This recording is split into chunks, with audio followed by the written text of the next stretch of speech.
Olá, senhores. Vamos falar um pouco com relação ainda à compra e venda das restrições ao exercício e à liberdade de comprar e vender. Essas restrições estão especificadas no Código Civil, elas são expressas, porque deve ser expressa toda a restrição de direito nosso. Então, se você tiver capacidade, se a coisa for determinável e se houver precificação, tem o preço ali, tecnicamente qualquer pessoa pode fazer a compra e venda, salvo aí, ressalvado qualquer impossibilidade nesses três elementos apresentados para os senhores. Observada já a natureza jurídica e as características desse contrato de compra e venda, vamos, portanto, às restrições que foram determinadas pelo Código Civil. A primeira restrição já estabelece a impossibilidade, segundo o artigo 496, vou fazer leitura para os senhores, é anulável, portanto, não se trata de nulidade absoluta, sim de nulidade relativa, é anulável a venda de ascendente a descendente, salvo se os outros descendentes e o cônjuge do alienante expressamente houverem consentido. Então, aqui há a necessidade na compra e venda de ascendente a descendente, aliás, na venda de ascendente a descendente, é obrigatório, portanto, que os demais descendentes anuam a venda, expressamente consintam com a venda, e o cônjuge também. Parágrafo único diz: em ambos os casos, aqui já começa a confusão, em ambos os casos dispensa-se o consentimento do cônjuge se o regime de bens for o de separação obrigatória. Então vamos por partes, como Jack the Ripper, para tentar entender um pouco melhor o artigo 496. Havia uma grande discussão na doutrina se pai poderia vender para filho ou não, ou se essa venda seria sempre anulável, ou se ela era nula. Por quê? Porque a gente tem que tentar aí desconsiderar a chamada antecipação da legítima. O que vem a ser isso, hein? É a herança antecipadamente recebida. Então, o que não pode acontecer é uma venda a preço vil do pai para o filho, ou depois até o pagamento desse valor aí para esse pai, né? Você faz o pagamento, mas às vezes o pai faz a venda para você, coloca ali o valor cheio, 180 mil reais, você paga 1.000 e ele libera o restante. Ora, esse ganho financeiro teria que ser descontado no momento do óbito do seu pai, porque você tem mais irmãos. Então, permite-se a venda de ascendente a descendente, desde que todos saibam. Porque se alguém quiser impugnar ou anular, que trate de fazê-lo de imediato. Nós temos prazo, claro, previsto na lei, mas que trate de fazê-lo. Porque você está ciente. Ninguém está simulando o negócio, nem fraudando, até porque você não tem direito a nada ainda, é uma expectativa de direito. Você não sabe quem morre antes, você, seu pai. Então, isso é uma expectativa mas você está ciente de que esse comércio foi feito.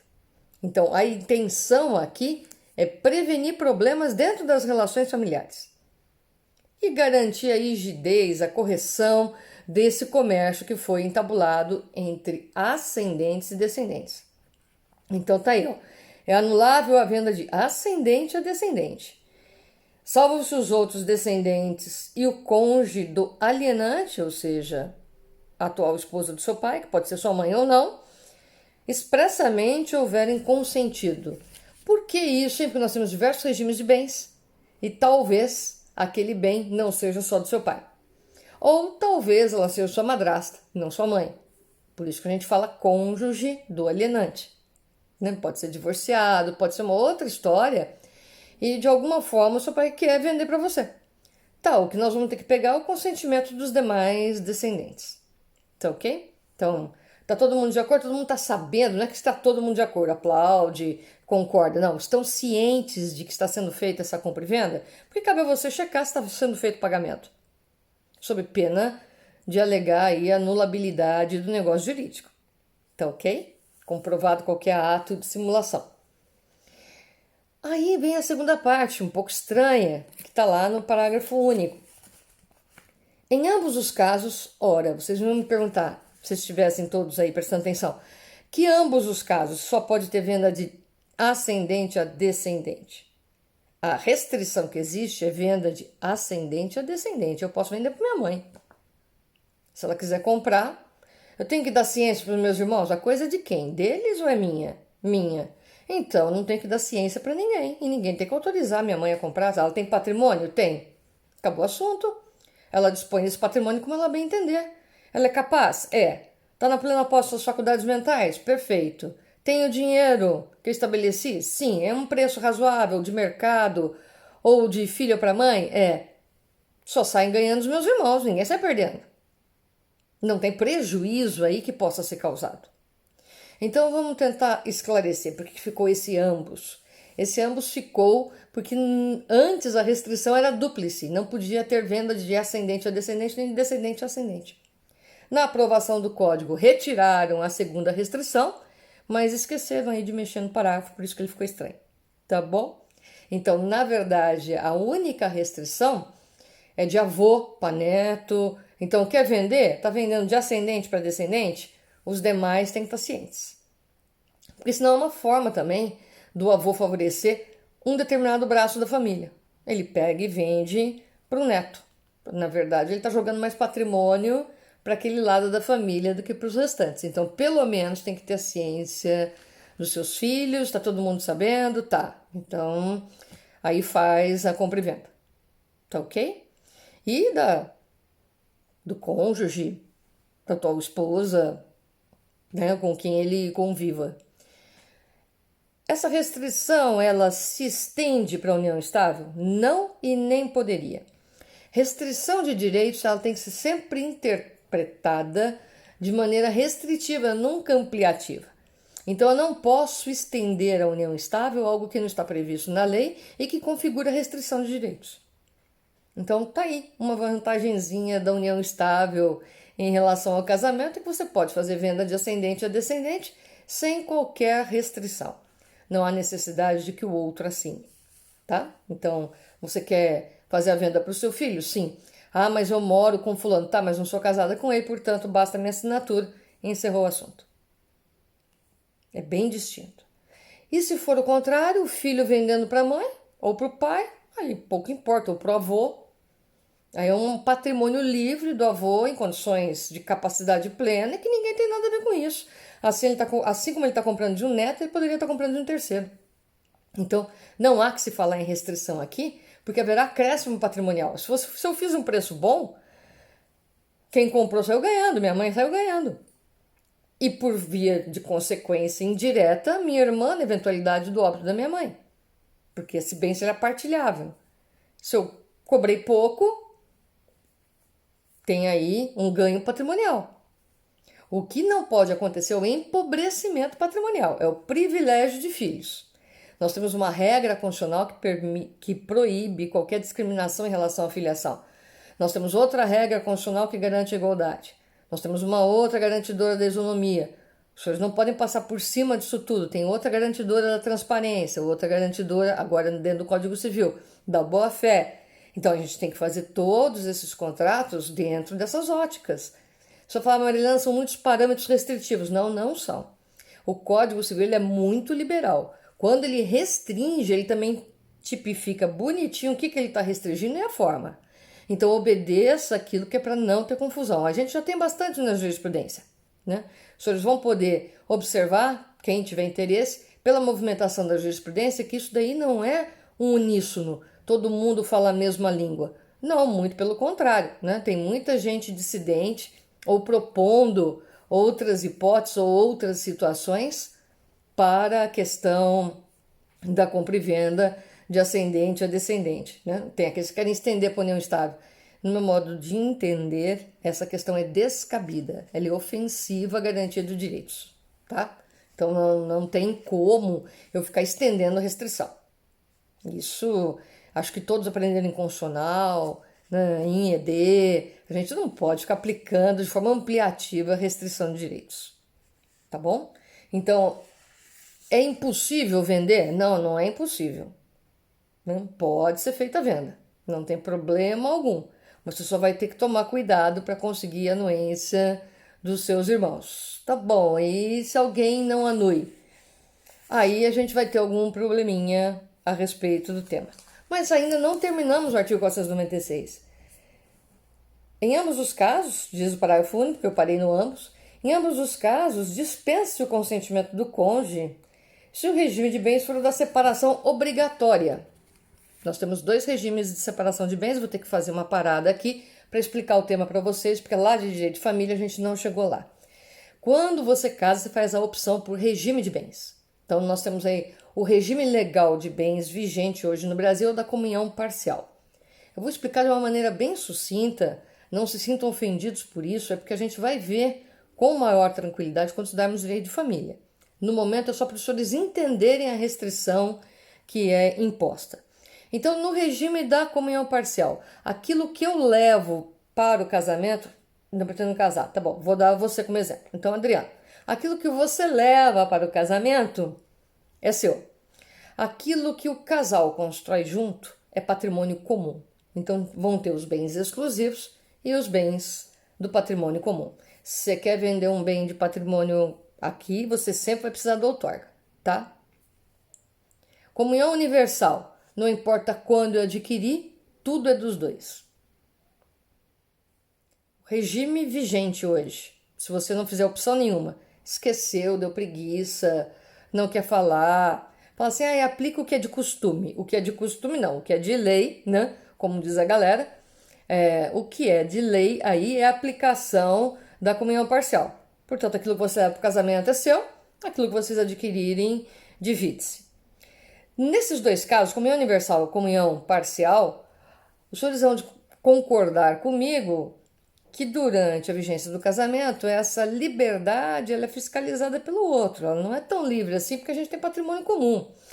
Então, sempre que houver uma comercialização, há necessidade da outorga uxória, quando ela é concedida pela mulher, e da outorga marital, quando ela é concedida pelo homem.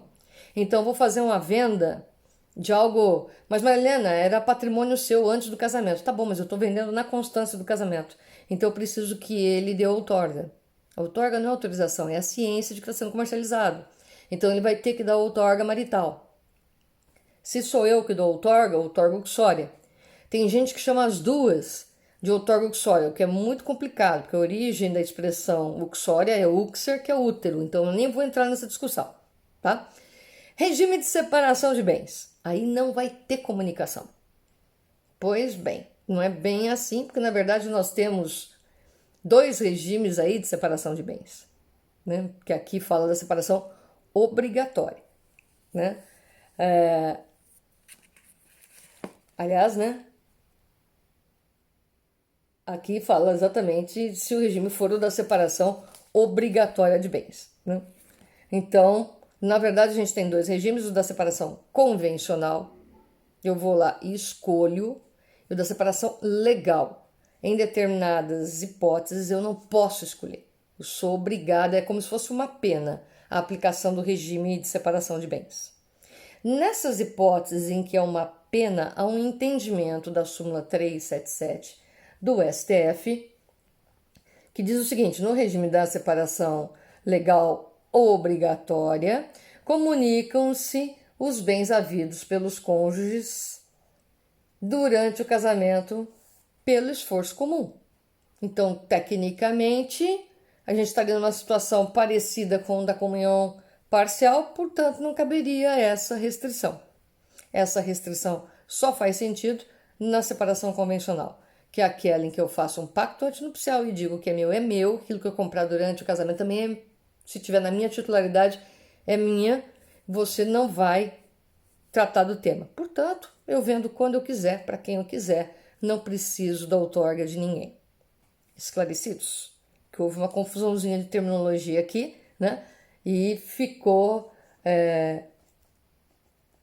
dessa maneira atrapalhado no artigo 496. Idem aqui a possibilidade de estender a união estável. União estável, o que vige entre eles é regime equivalente ao da comunhão parcial, portanto não teria restrição aqui, teria que assinar da mesma forma, só que aquele caso que eu falei antes para os senhores, né? Você não pode impor restrição, né? Então aqui, na verdade, ficaríamos sem outras restrições. Venda entre cônjuges, agora sim, artigo 499. Né? Eu pulei aqui o 497, 498, e depois vocês vão olhar bonitinho, porque na verdade o 497, só para esclarecer, não passar batido, sob pena de nulidade, não podem ser comprados ainda que em asta pública. Asta pública é o leilão judicial. Pelos tutores, curadores, testamenteiros, os bens confiados à sua guarda, administração. Então aqui é o problema daquele que está na administração comprar os bens que estão sob seus cuidados. Porque aí poderia existir sim um subfaturamento daquele bem, uma depreciação do bem para que você possa adquirir. Você vende no momento que for mais adequado para você e você faz a compra. E o bem é do seu filho que é menor. Então, nesse caso, não. Então, aqui você tem tutores, curadores, testamenteiros, administradores. Se eu tiver com a obrigação de cumprir o testamento do seu avô, por exemplo, eu não posso fazer aquisição de bens daquele testamento enquanto eu não der integral cumprimento a ele. Porque senão eu vou poder. Aqui tem a ideia da má-fé. A pessoa poderá, eventualmente, prevalecer-se de uma vantagem, seja de informação, de conhecimento, de proximidade, para obter uma expressiva vantagem econômica, o que a lei veda em razão e em decorrência do princípio da boa-fé. Então, sem chance alguma. Também os servidores públicos, em geral, leiloeiros, pelos direitos da pessoa jurídica que servirem ou estejam sob sua administração, é óbvio, né? Você vai ter aí também, novamente, informações privilegiadas, oportunidades, então existe uma restrição aí à compra e venda. Idem por parte dos juízes, secretários de tribunais, arbitradores, peritos. Por quê? Porque tem muita coisa que é vendida, né, gente? Né? E logo depois vem os leiloeiros e prepostos. Tem muita coisa que é vendida, até para poder fazer caixa e pagar as dívidas. O cidadão deu em penhora aquele bem. Então, foi lá, o juiz determinou o prazo, não o juiz, né? Foi o oficial de justiça, determina o prazo para ele fazer o pagamento sob pena de penhora. Ele não tem o dinheiro, faz a penhora do veículo. O veículo, ele não consegue pagar, perde o processo, o juiz determina a venda em asta pública. Então esse veículo ele será avaliado, o avaliador também está fora, ele será avaliado ou periciado, né? E será leiloado, o leiloeiro também está fora. Agora, você que é juiz ou faz parte da secretaria também não pode ir lá e comprar, né? Não, vamos deixar isso daqui, né? No momento oportuno a gente faz a compra. De jeito algum, né? Então, isso daí pode ser vendido para terceiros? Pode, mas não para aqueles que têm dever de guarda, não para aqueles que têm uma íntima conexão com os bens ou dever de zelar pela rigidez, pela seriedade do processo, para não colocar em risco todo o processo judicial que foi feito até aquela venda em asta pública. Né? A gente sabe que tem bens que são vendidos por um valor ínfimo. Tanto é que estabeleceu os parâmetros, né? 70% do valor. Vamos combinar que às vezes tem bem que já foi avaliado há 4 anos, 70% de bem avaliado há 4 anos vai dar quanto? Eu acho muito interessante que às vezes as pessoas chamam a atenção da gente. Olha, doutora, tem um bem que vai ser agora leiloado e está num valor bom. Eles até avisam quem está lá na área ou quem conhece, ou já conhecer alguém que queira comprar.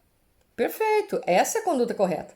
Não é falar assim, olha, vai lá, compra para mim, que não, nulo, né? Então aí vai estar evado de nulidade. Tá ok?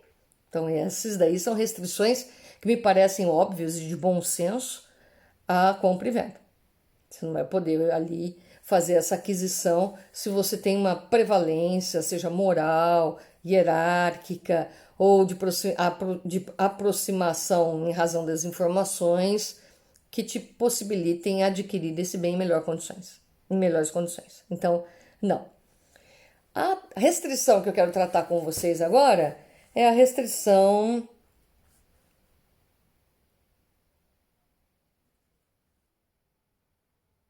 do artigo 499.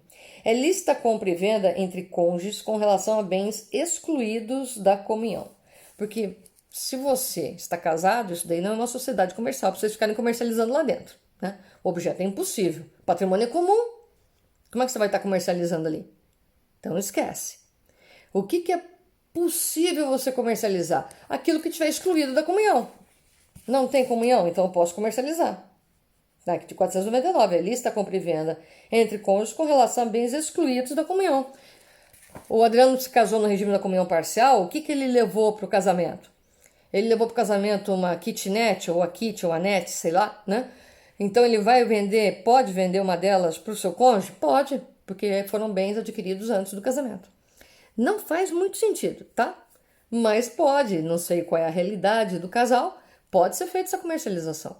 O que descabe é você fazer comércio dos bens que foram adquiridos na constância do matrimônio. Não, você está casado, vocês estão em processo de divórcio. Escolhe.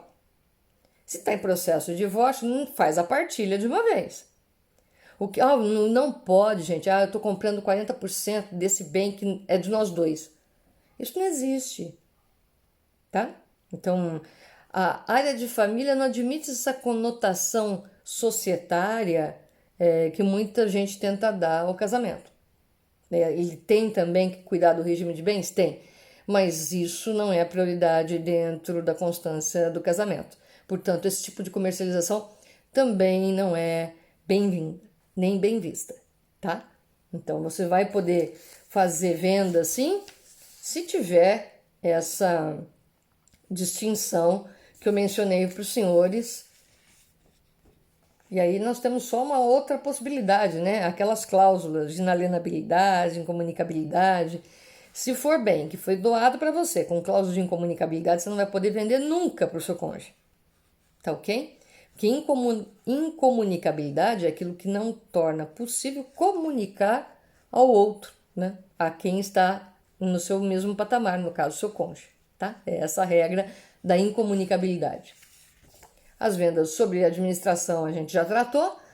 E o artigo 504, ele fala de uma matéria que eu acho importantíssima, que é a venda de bens em condomínio. Isso dá tanta confusão, tanta gente acha que sabe do que se fala.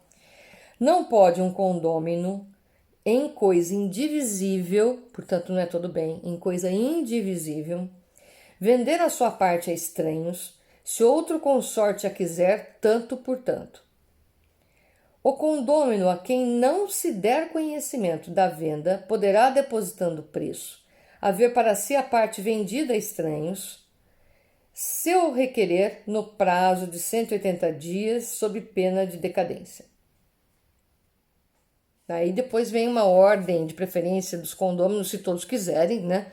Mas a regra do condomínio é essa. Nós temos duas modalidades de condomínio, o condomínio pró-diviso e o condomínio pró-indiviso. Em reais a gente vai estudar melhor isso.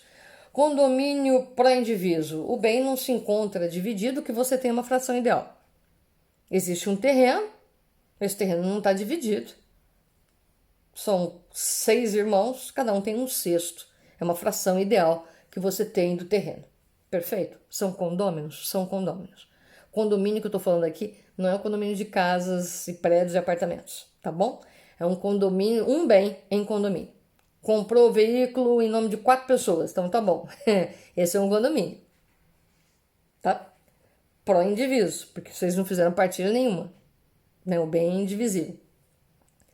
O condomínio pró-diviso, embora ainda permaneça um condomínio, vocês só não fizeram divisão porque não quiseram, porque de fato, no condomínio pró-diviso, ele já está dividido. Isso acontece muito com bem imóvel, por isso que eu falei que em direitos reais a gente vai ver isso com maior tranquilidade, porque é muito comum você ter aí uma chácara, os irmãos já dividiram entre eles. Então cada um já tem ali, um fez um plantio, o outro fez uma casa, o outro construindo. Só faltou eles regularizarem a questão perante o cartório. Tecnicamente, se encontra no nome do pai deles, você tem um chamado condomínio, ou no nome deles, na condição de herdeiro, você tem um chamado condomínio pró-indiviso. Está no nome de todos eles. Juntos e misturados. Aí o que acontece no condomínio? Eu tenho o chamado direito de preferência, né, gente? O condômino tem preferência. O direito civil não gosta de muita mudança, né, nessa esfera. Então, se puder ficar com alguém que já é dono, melhor. Então, ele já tem uma cota parte? Sim, ele quer comprar a sua que você quer vender? Ótimo, vende para ele. Então, você não pode, é uma restrição. Você não pode vender estranhos. sem ofertar primeiro aos condôminos, eles têm sim o direito de pagar ou de fazer a proposta tanto por tanto. O que quer dizer tanto por tanto? Se ofereceu a venda por 180, hoje eu estou com 180 na cabeça, se ofereceu a venda por 180 mil, o seu irmão ou o condômino, o seu sócio vai lá e tem 180 mil para pagar, acabou. Ah, mas eu não quero vender para ele. Ninguém perguntou, você fez um condomínio com ele. Ele tem precedência sobre terceiros. Então, neste caso, a prioridade é de venda para ele. Tá? A tentativa é sempre de consolidação da propriedade e não de entrada de mais gente. Existe, portanto, uma preferência de quem lá está por adquirir a cota parte do outro. A ideia é, com o tempo, extinguir condomínio. A lei não gosta de condomínio, porque eles vão tirando um pouco os bens do comércio. Vai ficando difícil vender. Alguém consegue vender um quarto de alguma coisa, né? Fica uma coisa, ou um sexto. É uma coisa complicada para todos os envolvidos, né?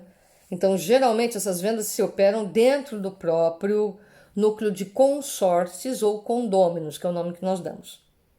Então, você primeiro faz oferta, se alguém aceitar, está estabelecida ali a compra e venda. Tá ok?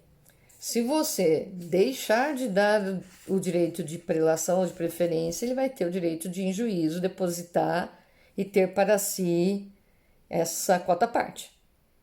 Então, é melhor aí respeitar essa determinação legal. No nosso próximo encontro, nós veremos as modalidades de compra e venda. Venda a contento, venda por amostra, venda de mensura, de corpos. É uma maravilha essas modalidades, porque aí vocês vão perceber a diversidade que a gente tem na compra e venda e por que ela vai servir desde o direito do consumidor, né, até os contratos da administração pública. Então, esses são as cenas do próximo capítulo que vai ficar para o nosso próximo encontro. Fiquem bem, senhores, cuidem-se, abraços virtuais a todos.